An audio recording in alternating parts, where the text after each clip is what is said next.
আলহামদুলিল্লাহ আমার এখন 11টা মুরগি আছে। আজকে একটা মুরগি ডিম পাড়ছে। এই সাদাটা নতুন, কালকে কিনছি, আজকে ছেড়ে দিয়েছি।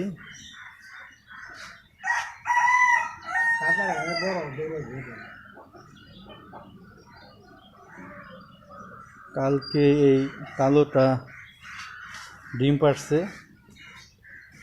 খাঁচার ভিতরেই ডিমটা ভেঙে গেছে।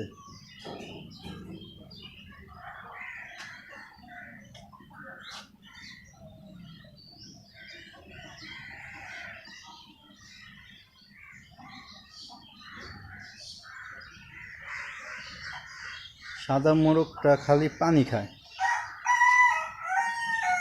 দেখতে মাশাল্লাহ বড় সড়ই। 672 টাকা দিয়ে পটিয়া হাট থেকে এটা কেনা হয়েছে।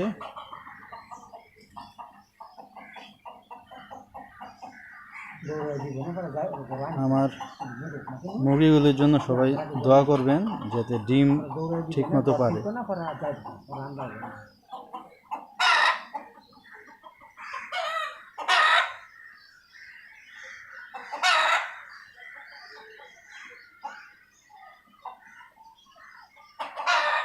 মুরগিগুলি খুব একটা খায় না, নতুন মুরগি, এই কারণে মনে হয় কম খায়। দেখা যাক ইনশাল্লাহ কী হয়। কালকে কিনে আজকে ছেড়ে দিয়েছি মুরগিগুলোকে। 11টা মুরগি আছে এখন।